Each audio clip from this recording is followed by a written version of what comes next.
for joining. We're going to give everybody a couple minutes to filter in, and then we'll get started.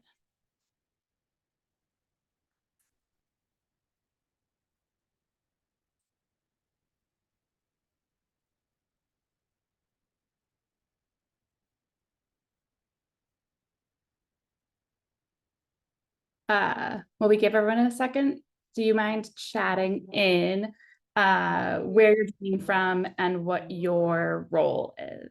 We'd love to know who we have with us today.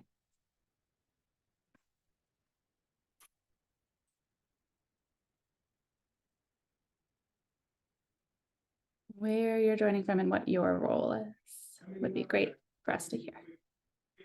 We'll get started in just a second. Hi, Sharon.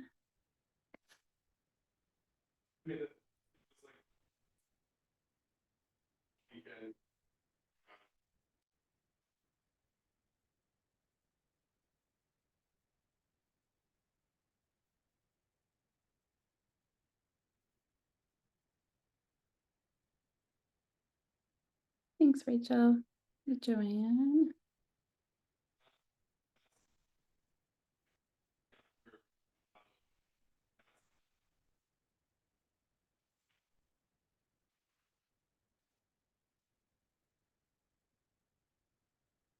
Really? All right. I'll let you guys all keep chatting, and I appreciate everybody sharing where they're coming from. I'll take a moment and introduce myself while you're chatting away. I'm Liz Savage. I'm our senior marketing manager here for our community and events at Teachstone. And I used to be our community manager. So for those of you who learned about this in the class learning community, if you've been around long enough, you've probably seen my name on emails. My colleague Rachel wasn't able to join today, and so I'm stepping in, but our expert for the day, Monica, is here. And so I'm going to take a second and just do some quick housekeeping and introduce Monica, and then let the expert take things over. And so we so appreciate you all joining. This is only our second time doing a community conversations. This is a new model that we're trying in our class community of, Teachstone has lots of great webinars and demos and trainings, but we want an opportunity to bring together folks in a sort of more informal way to ask questions, get any answers that you might be looking for. Monica probably has an answer, but if not, we'll know who the right people are to ask, and we'll get that back to you. We will record this, and we'll share the recording in the class community, and any great tips and takeaways that Monica shares we'll also put together in a little resource that you can download and take back. And so if you have to drop off early, or a colleague of yours wasn't able to make it, no worries. They'll be able to hear all of the good stuff afterward. We do have lots of questions that people pre-submitted. But if you have any questions and you didn't have a chance to submit them in the form ahead of time, at any point you can put them just in the meeting chat, and I'll add them to the end. And if we get to them, excellent. And if we don't, we'll make sure that we get to them asynchronously afterward. And there will be a couple different points throughout that Monica will stop and ask for your ideas, your thoughts, your feedback. Anyone's welcome to just unmute and chat. But if you're not comfortable or able to go and mute, you can also just use the chat, and I'm happy to read to Monica. All right, I'll pass it to the expert here. We have Monica. She's been at Teachstone for long enough that she's certified on everything you can be certified on, and brings a great deal of expertise. She often gets pulled in because she's not only an expert on all of our tools, but also presents for us in both English and Spanish. And so you might find her doing this same thing in Spanish a couple weeks from now. But Monica, I'll let you share anything else you feel is important or take it away, and I'll click on whatever you tell me to. Thanks, everybody. Thank you, Liz. Hi, everybody, and thank you so much for joining us today. I want to thank Liz for inviting me. My life today is 100% class in any way that I can support you and be there for you. Bringing an experience that I value so much, from being an assistant teacher in the classroom when I started, to being a lead teacher and being a director of schools, working for programs, working in any kind of grants and initiatives with families, educators, children. I am originally from Costa Rica. When I left in 1998, I went to Boston, Massachusetts to learn English. And I got married. Everybody said, "You're gonna get married." I'm like, "I'm never gonna get married." I got married. And I lived in Massachusetts for 10 years, and I absolutely loved New England. Then I lived in Florida for about 8 years. And funny enough, the English from Boston, which I didn't know, being from Costa Rica, was different. And it was like I had to adapt. And it was a beautiful journey. I am now in Arizona, and I'm planning on staying here in beautiful Arizona. It does get hot, but it's so pretty right now that I take it. When I moved to Arizona, I was in a transition in my life, and I met this gentleman in a hotel, and he's like, after speaking like for an hour and a half of beautiful Arizona, he said, "So what are you doing?" And I'm like, "I just moved from Florida. I'm just taking a while." And he's like, "So what did you do?" I'm like, "I'm a teacher. It doesn't matter what job I've held, I've always been an educator." So he's like, "Oh, wouldn't you like to substitute for Head Start?" And I hadn't been in the classroom since Boston. I had been supporting programs and director of programs, but not an educator in the classroom. And it was exactly what I needed in my life. And I substituted what was supposed to be a few weeks or months. I ended up that year from October to May with the same group of children. And it was very humbling going back to the classroom. So the first thing I want to say is to all of you educators out there, hearing the webinar or hearing us after or reading about this, we who support you as educators have a much easier job than you have in the classroom with your children. So we are celebrating you today for being in the classroom, for being with the children, for sticking around, and knowing that what you are doing does make a huge difference in the life of children. What you notice, how you get to know them, how you get to individualize your interactions at the level that they need, you are certainly making that difference. So it is an honor for me to be here and try to share what I know. You know, my knowledge is limited, but I see many educators, many professionals. So I do host podcasts of Teaching with Class, and I love hearing the voices of experts out there. So we're gonna read that. I'm gonna read the questions on the screen, and again, I'm gonna share my humble knowledge of it. I am the expert for the Board of Early Childhood Development in one of the migrant and seasonal Head Starts in Arizona, Colorado, New Mexico, and Texas. So again, it's a very humble position I have with them, and I learn every day. So I would love to hear your voices as I share with you any of the questions that came through the class learning community. Please put anything on the chat. I will mute myself. We can hear your voice. But regardless, we do have every 3 or 4 slides an opportunity for you to share with us in which way do you do those strategies that they're asking us. So welcome again. And let me see. So if you go to the podcast, I'm Teaching with Class this year, and the year prior, I was only doing Spanish, and in the middle, the host was in hiatus, so I also did the English episodes. But please use them for using with your educators. I hear a lot of professionals in the field using them as part of coaching. Feel free, they are there for you. They are free for you to access and for every educator in the world. So we have the first question that came to us was, what tips do you have for supporting students who speak different language than my own? So that is very obviously close to, I hear people coming and I'm super excited. So I'm just gonna continue talking, and please, if you need to talk, just let us know on the chat box. So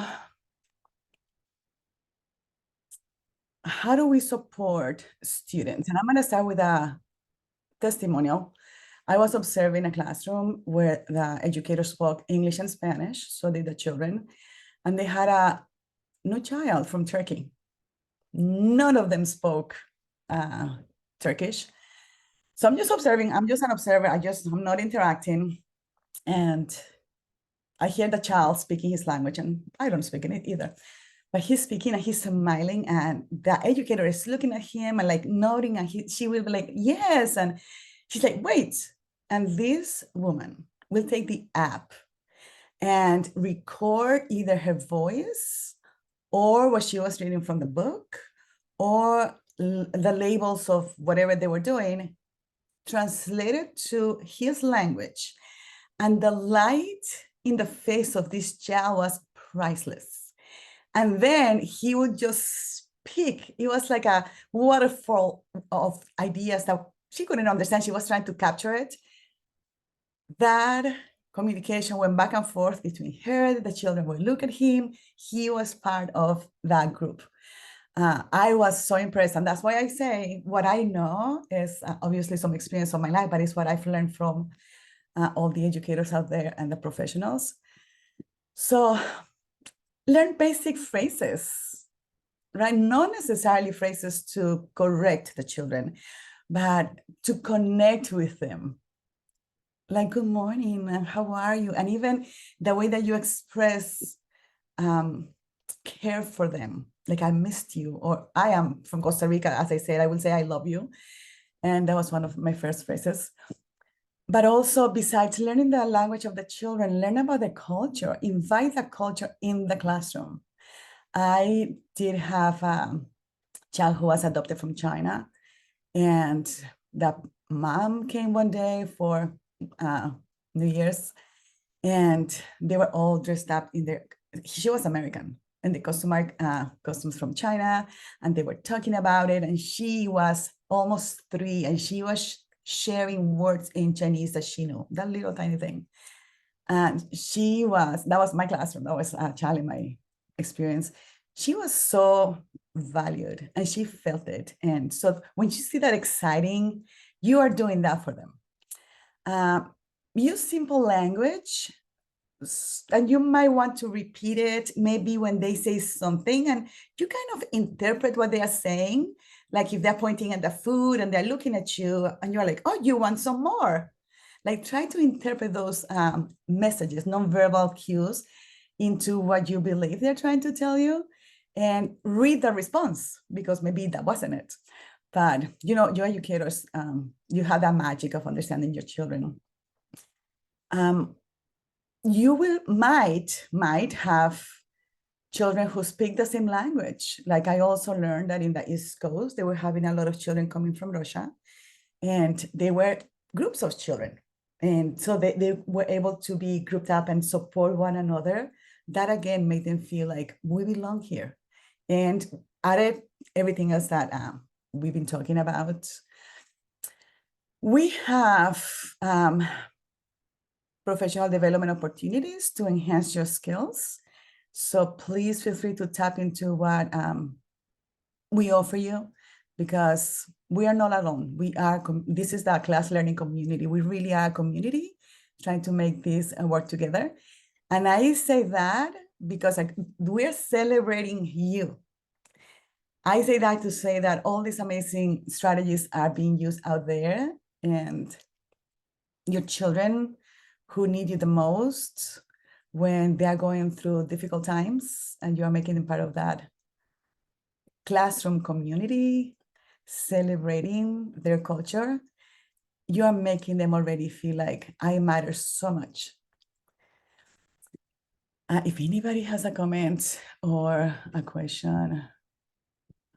Okay, so thank you. Liz is sharing tons of resources on the chat box that you can tap into.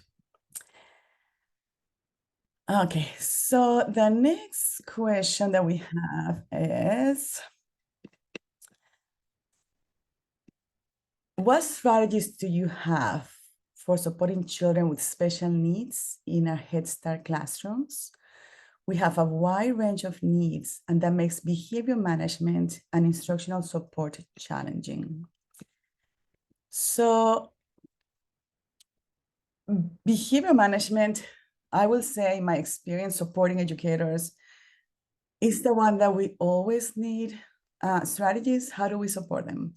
So you by design need to have a percentage of children with a plan. So the first thing is collaborate with the families, right? The families are the holders of the knowledge of that specific child.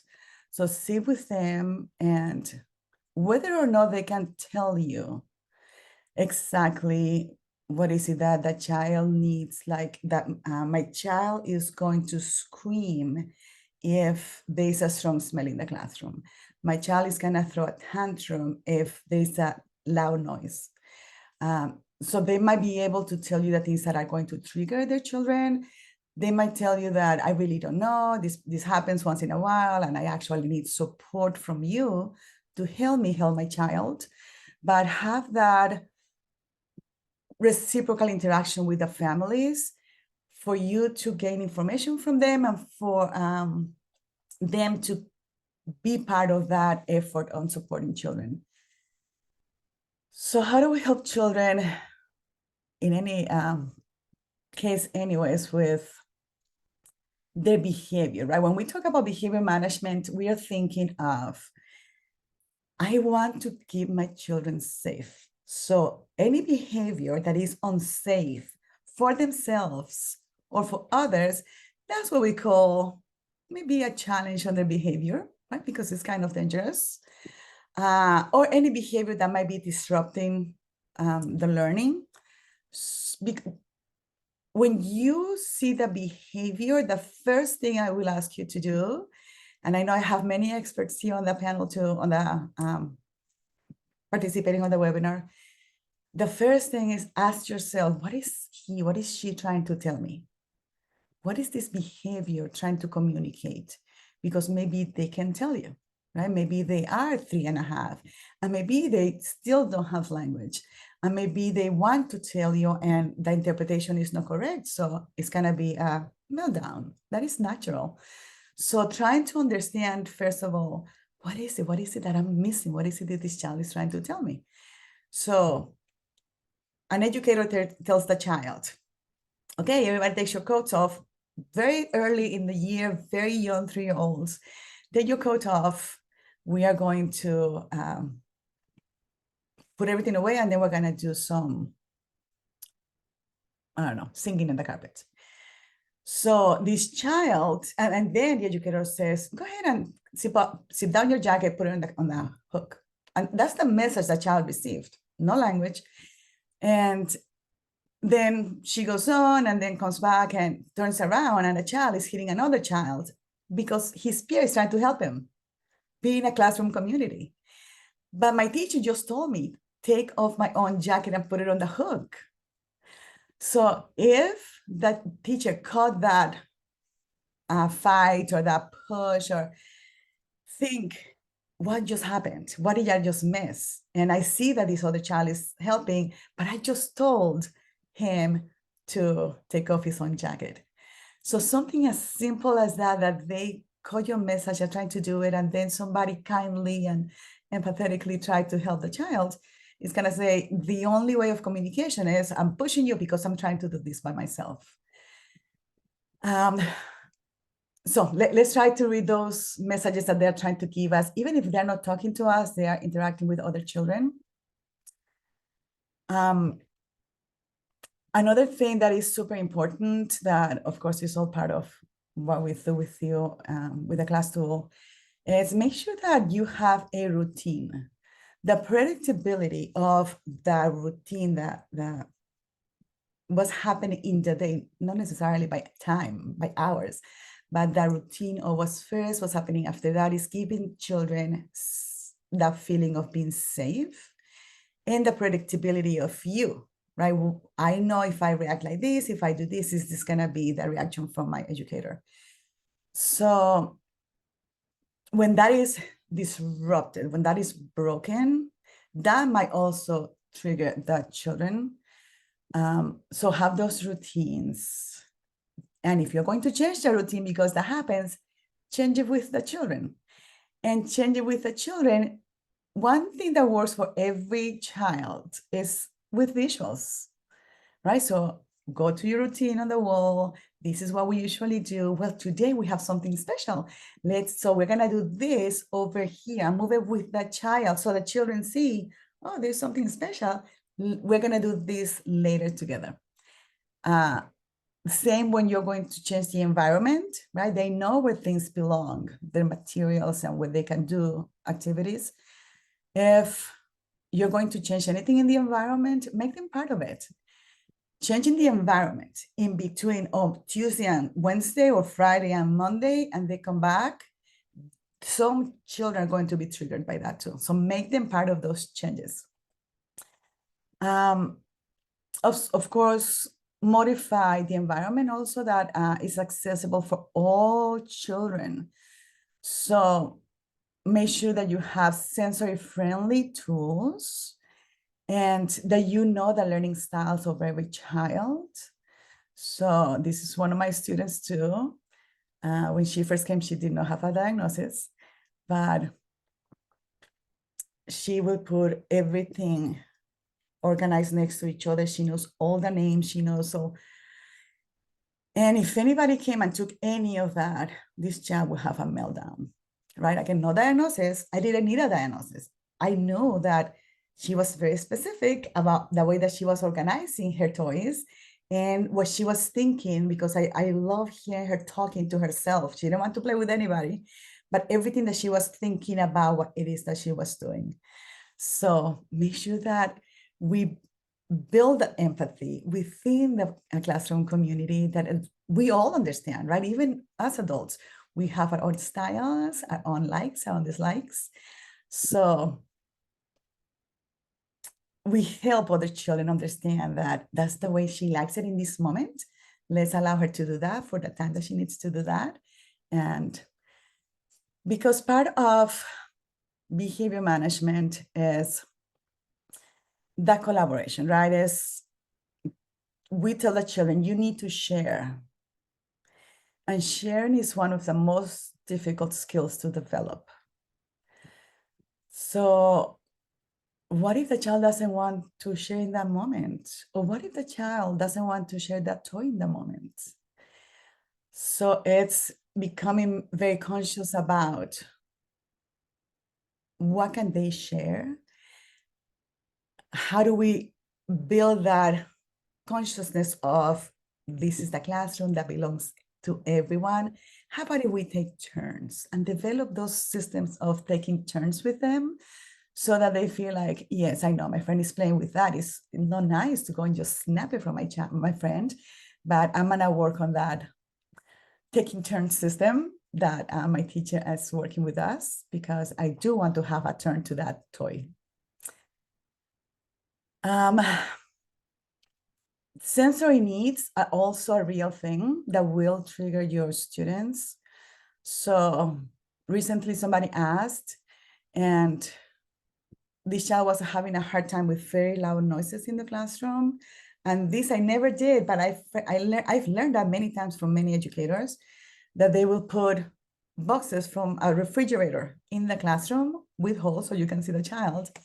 And walking into that box with things to do will help the children. It blocks that extreme noise that overwhelms them, they were still in the box and they were still having fun and learning.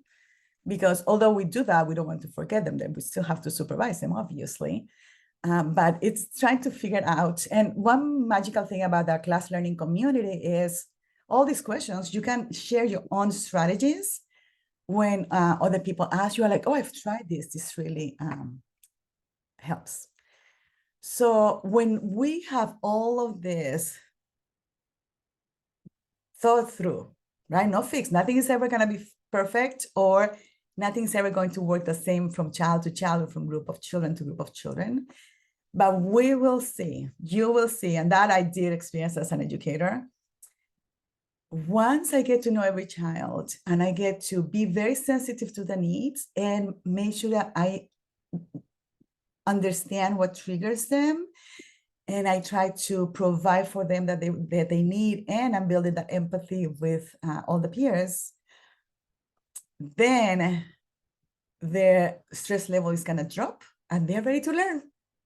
And that is what we want, right? For them to become self-regulated so that they can engage on those learning opportunities.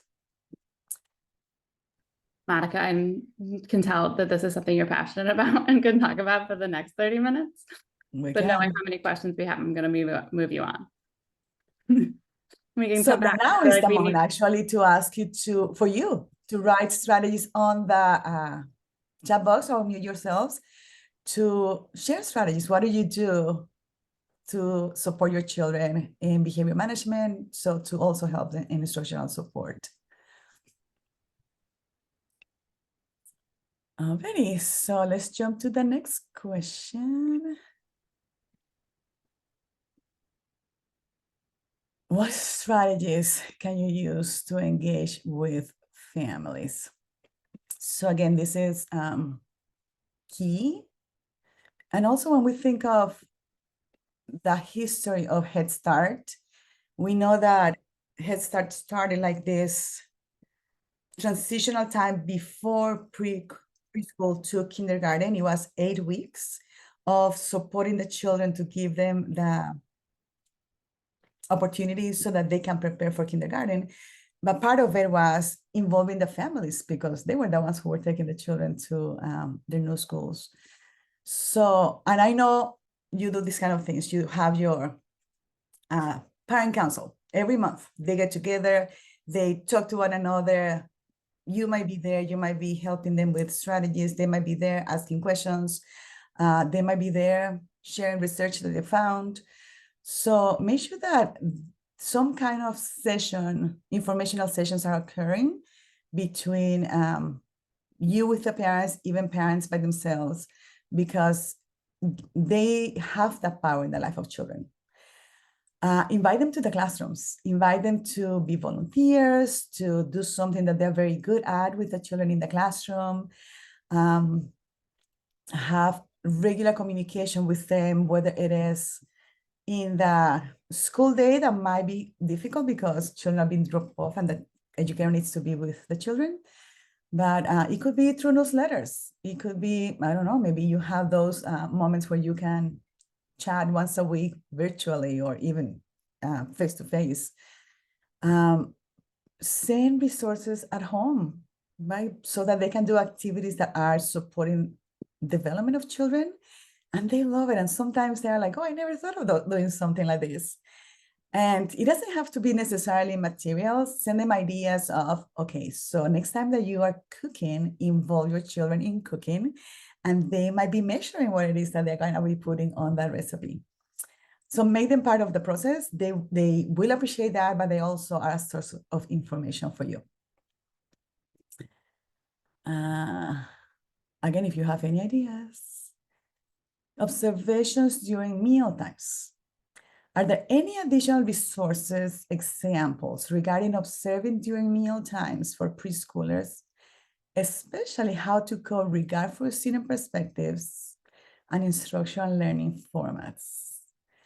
So when we talk about regard for student perspectives, we are, as observers and as educators supporting the children, is how are children given voice and choice throughout the day in a meaningful way, in a way that they feel like they count in the decision making and that they take ownership in their own process. And when we think about instructional learning formats, we are thinking engagement. So think about, how are you encouraging choices during meals? Choices that you can offer, right? So what is on the plate? What is it that they want to eat? What if they really say, I don't want that? Because we hear that all the time. And we also know it takes 18 to 21 times to expose to something to become a habit. So we want to expose it, but not to force it, right? They should have the choice of choosing what it is that they're going to have. Obviously, by design, again, you are providing very nutritious meals for them, and you are encouraging them to have those meals. Listen to them. Listen to questions that, as an observer, questions that have been asked about food experiences. So if you see that that child doesn't like the specific food, and the educator says something like, I see you don't like broccoli. What do you prefer instead? That is highlighting that, being having that regard for the children's perspective or feeling. Observe how the educator is engaging with children's emotions related to food. Oh my gosh, I see that you're so excited about pizza. You love pizza. I love pizza too. And then start asking questions like, how do you think we make pizza? And have them having these conversations as they are feeding themselves. Again, what we want on the instructional learning formats is to make sure that they're engaged in the activities. So is the educator asking open-ended questions, promoting that discussion about food? And again, I'm cheating here because the programs I support are seasonal and migrant, and they know a lot about food. So having these conversations about the times of the year that food is grown, and it's amazing is to hear what they know about food that I don't know, that you don't know. Have them have that peer interaction, so that, are they helping one another? Are they passing the ball? Are they having a private conversation about their food? So if the children are discussing the preference, or they're helping serving food to one another, that is indicating that an effective learning environment is promoting collaboration. And observe, look for instances where the educator is modeling behaviors like using the utensils, serving the food, practicing good manners, like, can I please have the corn?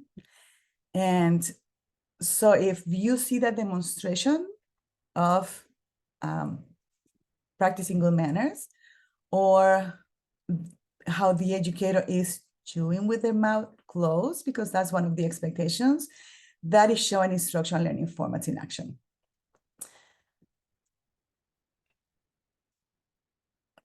So let's, please post me if you have any question.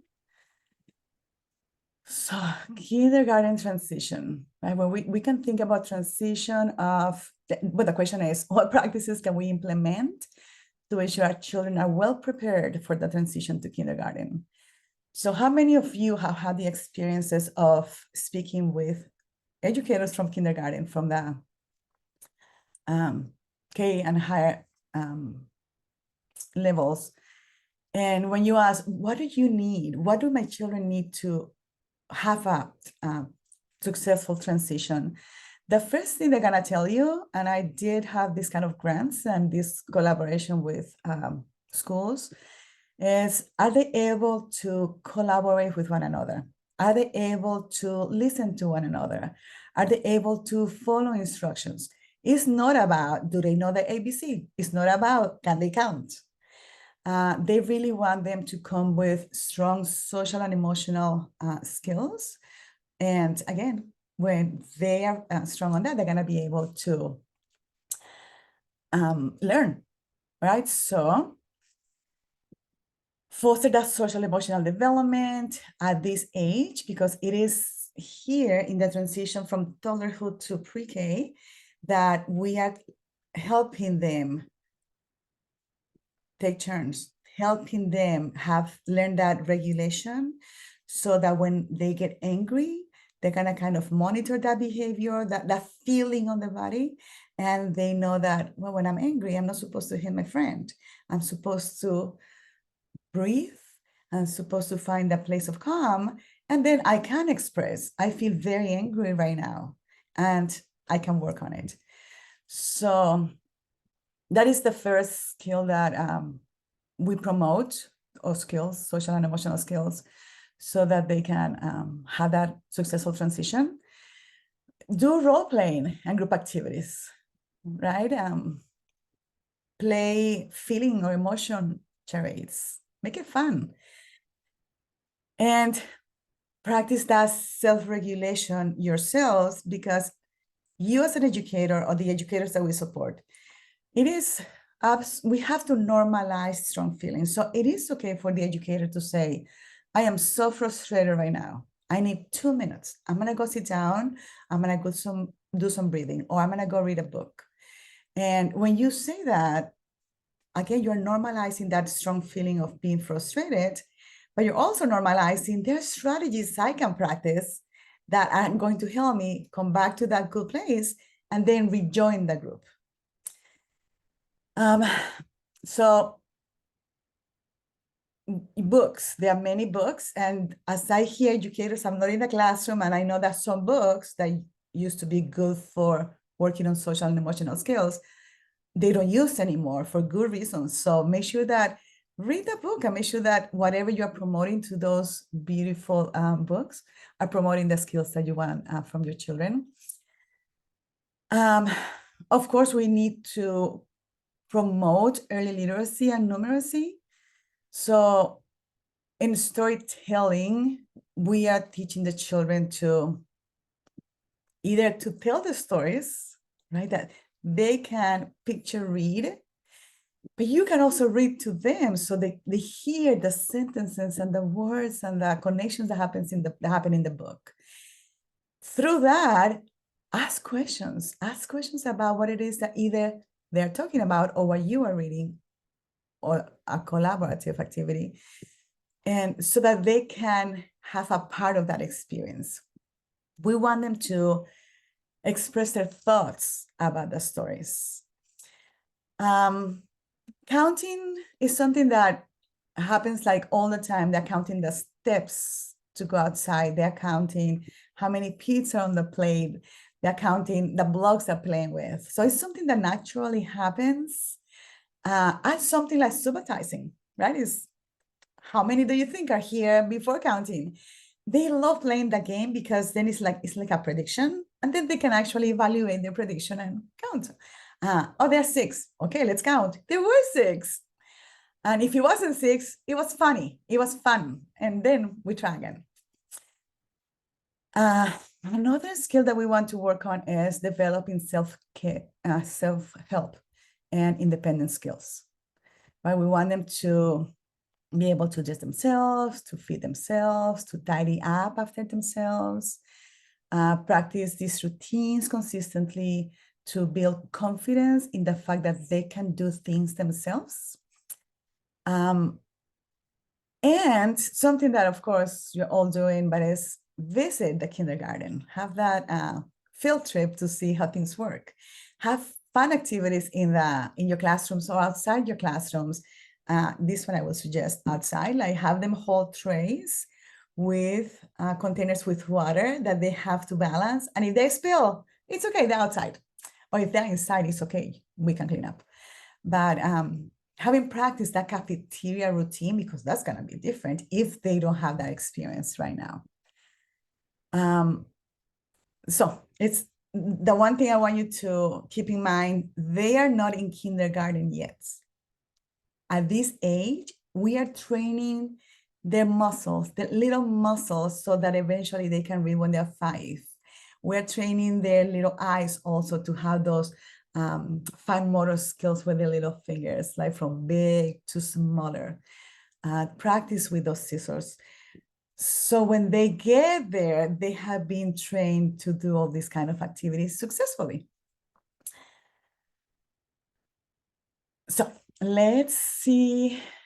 Oh, this is your opportunity to write things on the chat. How do you help your students prepare for that big transition to kindergarten? What strategies or activities do you use to make sure they feel confident and excited about this next step?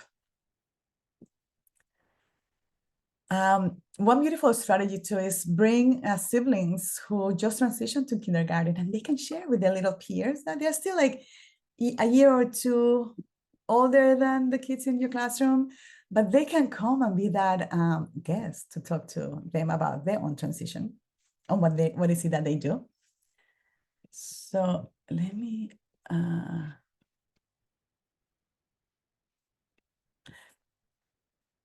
so let's read the next question.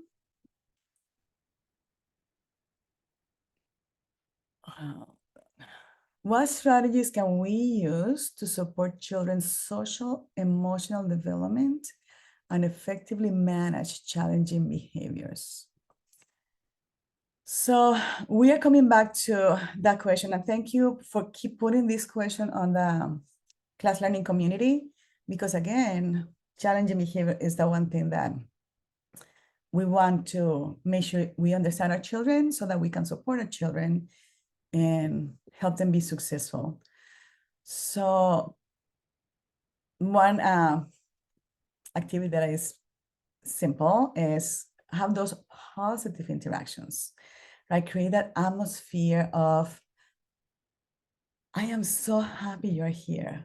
Like if I'm not saying it many times, I want you to see it in my face. I want you to see it on my body language with you, because every time I wake up and I am so happy to come see you all.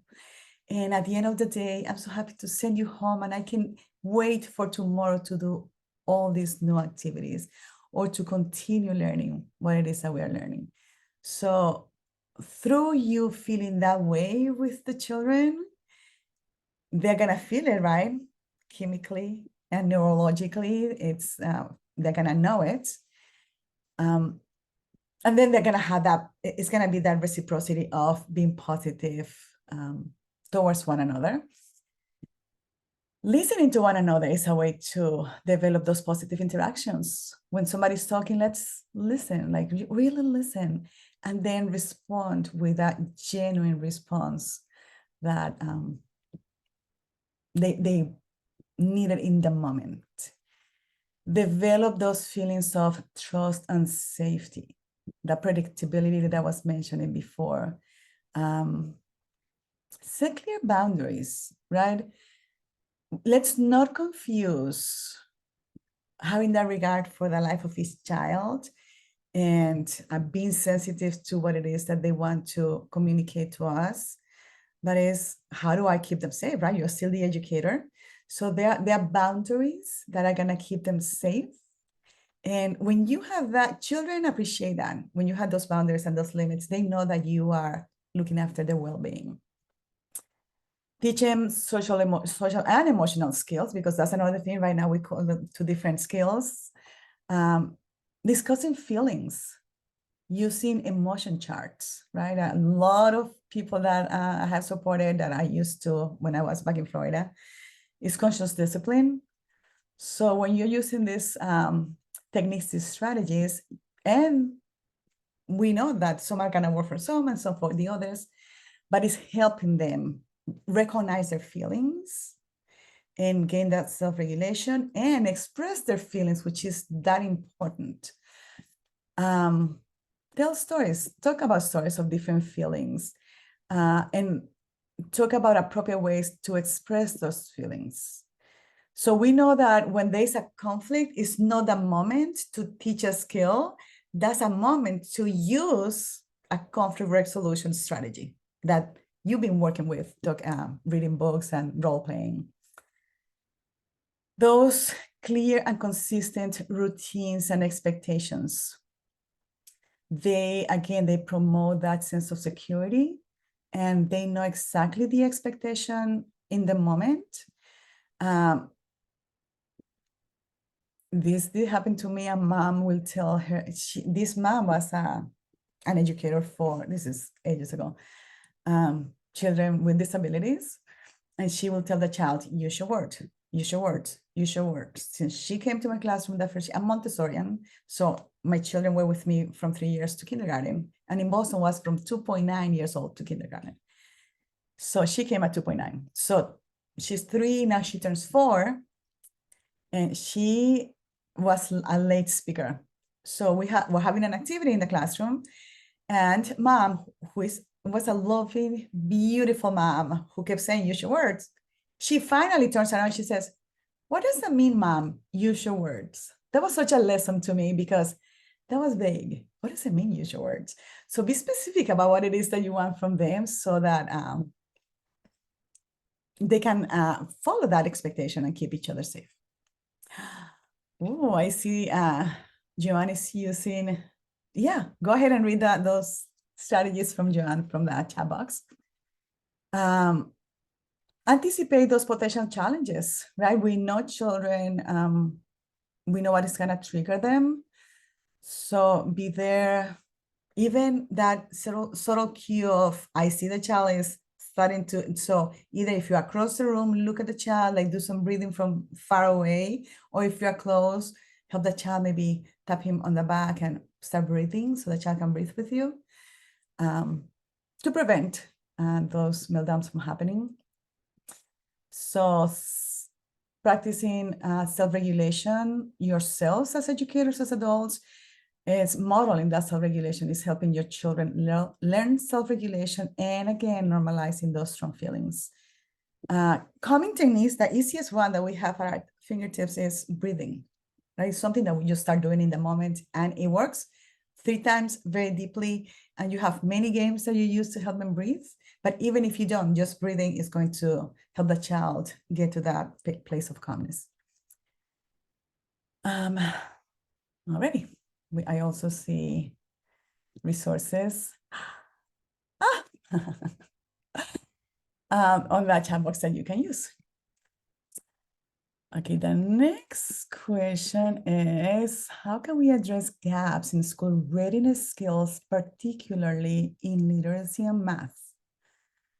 So think of this. Think, what if this is it? The moments I have these children in my classroom are the only opportunities they have to develop these skills, right? If they have opportunities at home and in the community, excellent. But think about, maybe this is it. It's in the classroom, and maybe what I work with a family sending activities, or where I see that they don't do the activities. So thing is you.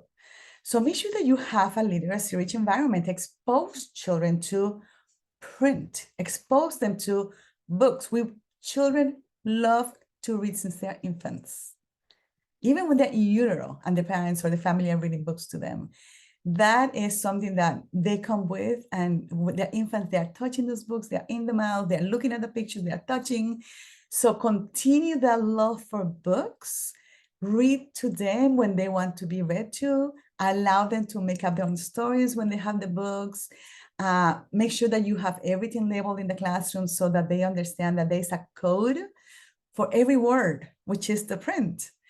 Have writing materials from sand tables or sand trays, so they can use the whole body to be tracing lines, curvy lines, and straight lines and circles.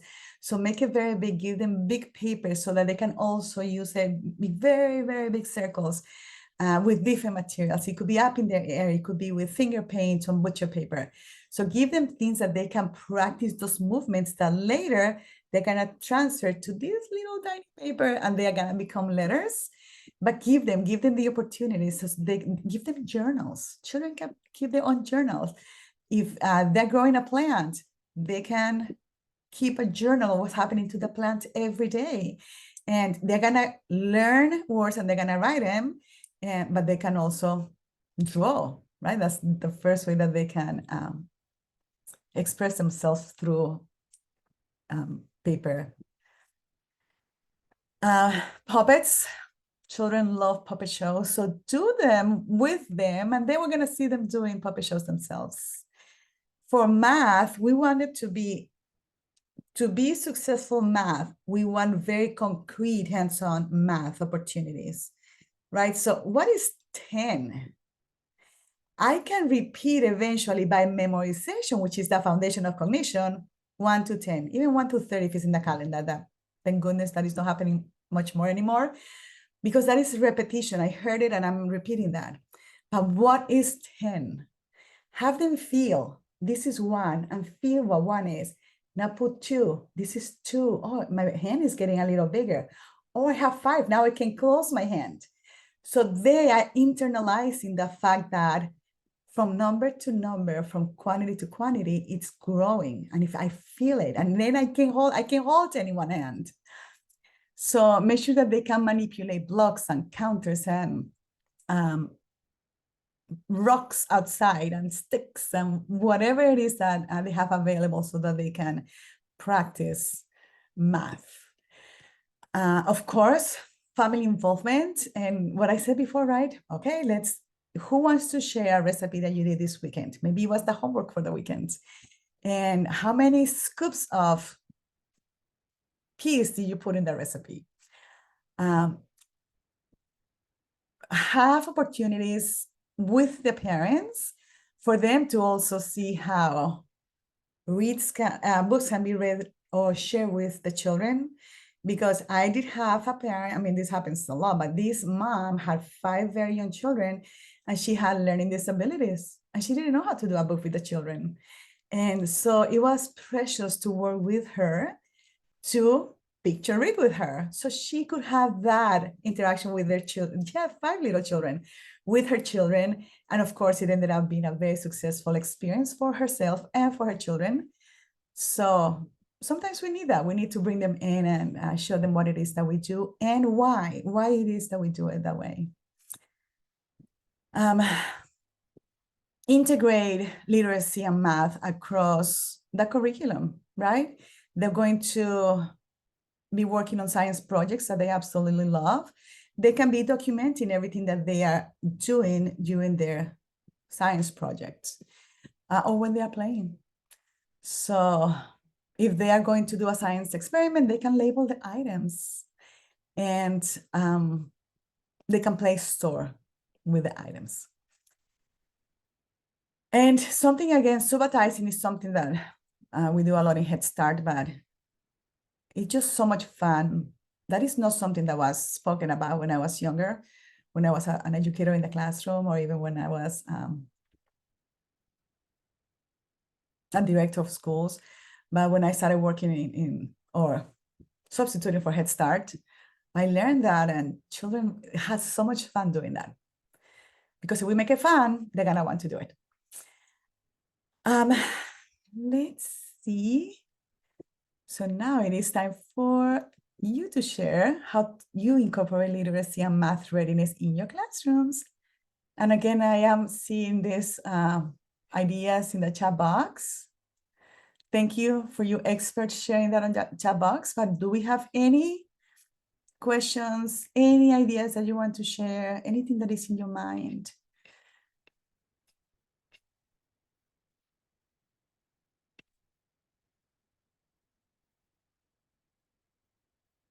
Thank you so much for putting all of that in the chat box. So as you're thinking of those and writing them on the chat box, I want to, again, thank all of you out there supporting Head Starts, and all of you. Oh, I see another question. I'm so sorry, I thought we were closing. Open-ended questions. How can I become more fluent in using expansion and open-ended questions? So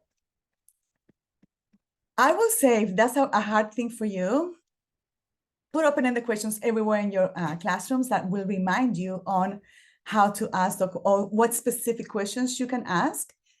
When you're listening to the children talk, if you're really present in what they are saying and you're following what it is, even if it's a few words like doggy run, you from a story or from their personal life, you can say, oh, the dog is running really fast. Your doggy runs fast.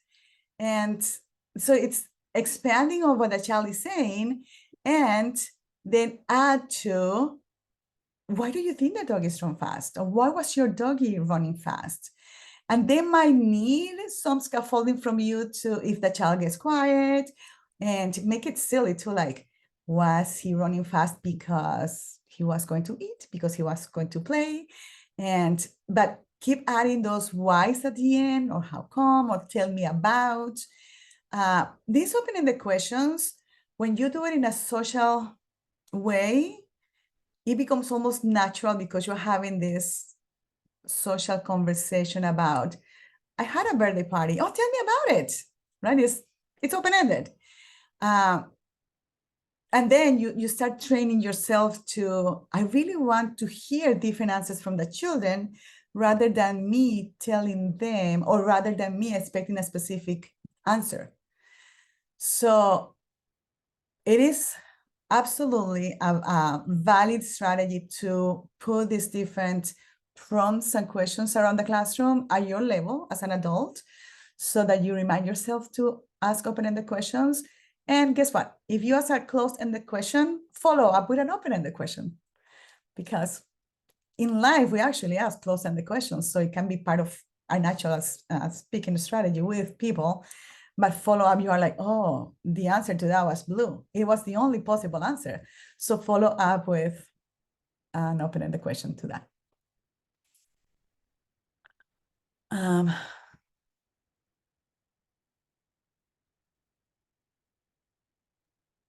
Monica, I realize that we have only 3 minutes left, I and know. I know you probably could keep talking about open-ended questions. I also think we had one more slide that's maybe the fastest one, the fastest question. If you want to tackle this quickly while you're talking, I'm going to put in the chat just a super quick survey. Like I said, this is only the second time we've done one of these class community conversations, and we would just love your feedback on what would make them better. What other topics would you like us to focus on?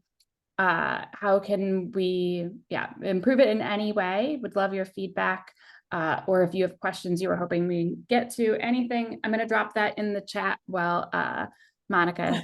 Yeah, thank you. We're closing with a super easy question and answer. It says, and then I'll do my closing remarks after that. Thanks, Monica. Thank you, Liz. So it says, class observations. Does class just focus on lead teachers during the observation? And the answer to that, if everybody puts the answer on the chat box, is no. So we don't only focus on the lead teacher during observation, because yes, the lead teacher will be the central source of interactions most of the time.